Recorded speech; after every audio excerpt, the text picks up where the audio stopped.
Already, dudes, dudettes, we got a skate match to win, I said, giving my skaters the orders. My name is Derek, and I am the leader of the punk rock Hedgehogs. And the other members are Tom, Billy, Joel, Patrick, Haley, and Avril. We participated in the skate challenge until we won the challenge. When we got to celebrate dinner, until we saw zombies outside of windows killing people. Oh my god, that is creepy! Haley yelled in fear. We need to get out of here, Tom yelled in a voice of panic. Guys, I have an idea. There's a pawn shop. There could be guns that we could use, Billy Joel said. Good idea, Billy Joel. Okay, guys, get some guns and kill some zombies, I told him. We went to get guns and started fighting the zombies. Let's do this, Avril said. I had a machine gun, Tom had a minigun, Billy Joel had a Gatling gun, and Patrick had a sniper rifle. Haley had 2 pistols, and Avril had the shotgun. Alright, punks, fight together and defend together, I told them. We started riding our skateboards while killing the zombies until we had them all killed in the area. Wanna take that walk in the woods seeing like we killed the zombies in this area? Patrick asked. Sure, let's do it, team, I replied to his question. Also, bring your weapons with you because there could be zombies in the woods, I told them. We continued to walk in the woods until we found some people in the distance. 2 of them were overalls, but one of them has an M on his hat and the other an L. There was one princess with blue and pink hedgehogs, and one was a fox with 2 tails, and the others were just hedgehogs. I heard them saying over about needing someone to look out. I spoke from above. We will, dudes, I yell as I skated down to my teammates towards who those people were.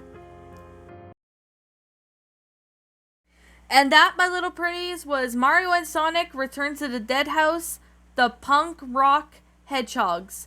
A creepypasta, Sonic and Mario creepypasta written by Mario and Sonic Fan 1000. Thank you so much for the story, Mario and Sonic Fan 1000. This was appreciated. Thank you so much for sending it. So what are my final thoughts on this story? Well, despite the fact that it was a short story, I still really found this one to be quite enjoyable. In fact, this really explains where the punk rock hedgehogs came from.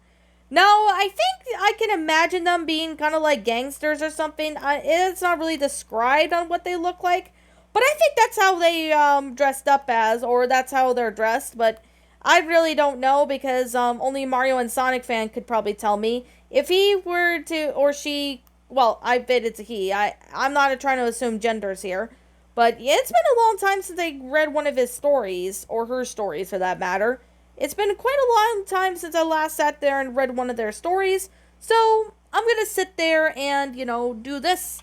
This isn't actually a very well made story. I really do find that this is a pretty good explanation as to how these hedgehogs showed up. Like, I remember reading Mario and Sonic Return to the Dead House or something. It was actually pretty nice. I really do find this one to be very enjoyable and really well made in detail. Like, I really liked how this went out. It's a pretty good made story. I really do find this one to be enjoyable too. Not gonna lie. I really liked how, despite the fact that it was short, it's still a very enjoyable story. I'm not gonna lie. It's still a very good, enjoyable story. I actually found this one to be, an enjoyable read, perhaps. Well, I just said perhaps because, well, it's still enjoyable. It was really well made in detail. I really do like how the whole concept of its own self went out. Seeing how they got there and all that, it's actually pretty neat. Now, I really do find, the grammar to be well done and made, the sentence structuring to be excellent, the storyline of how it went out flowed out well. I definitely really appreciate, the time and effort into this. Despite the story being short, I still find this story to be, an enjoyable pasta. It's a very good Sonic and Mario creepypasta. I really still find this. I think Mario and Sonic Fan told me this was the last story of Mario and Sonic and the Dead House story, franchise he's going to make, but I really do hope he does make more stories in the future. Like, I've read a couple of Mario and Sonic Fan stories. One of the popular one, which was the Nightmare Before Christmas one. I really do hope he does make more stories like this in the future because of how good it is and how great the concept of its own self went out. I still really found this one to be, it's a pretty good story. I remember reading it when I first got it, and it actually went out pretty well. I do like how the storyline was. I still like how, the concept went out. It's still a pretty good amazing. I really do find this one to be rather nice. It's still a rather nice story, and I'm definitely going to say there's definitely a lot of time and effort into it. I still really found this one to be, pretty fun and enjoyable.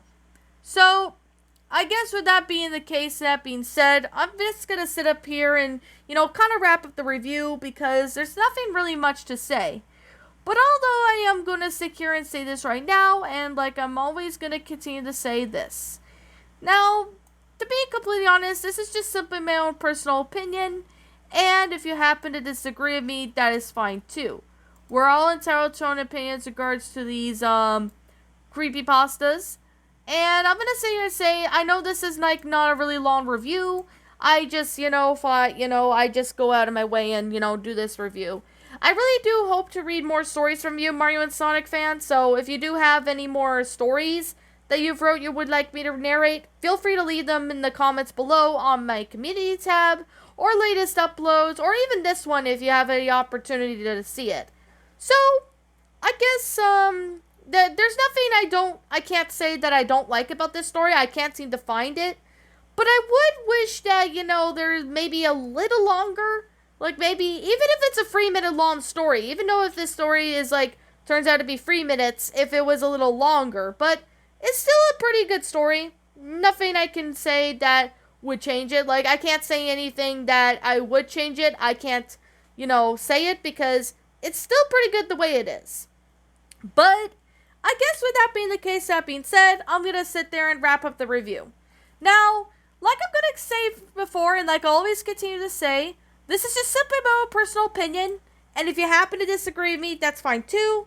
We're all entitled to our own opinions in regards to these creepypastas, and this is simply my own personal thoughts. My final rating of this story would have to be a 10 out of 10. It's a really great creepypasta, although it was a short one, but I don't have a problem with short stories. Never did and never will, provided if there's a good context to it, which in this case this story does. The grammar was good, the sentence structure was great, everything about this story was flat out amazing. So, I guess with that being the case and that being said, yeah, everything about this story was really well made in detail. There's definitely time and effort into this story. I really do appreciate this being a pretty good pasta. So, I guess with that being the case, that being said, what did you guys think about this creepypasta? Did you all enjoy it? Did you all not? Also, what you have done personally to help make this story a lot better? Feel free to leave me know what your thoughts are down in the comment section down below. I'm the Queen of Lions. Thank you so much for watching today's episode. And if you happen to be brand new here on this channel, feel free to leave a like, comment, and subscribe because I make brand new videos every single day. Don't forget to ring the notification bell to when I upload, so then you guys will not miss an upload. And as always, please roll the outro because I'm out.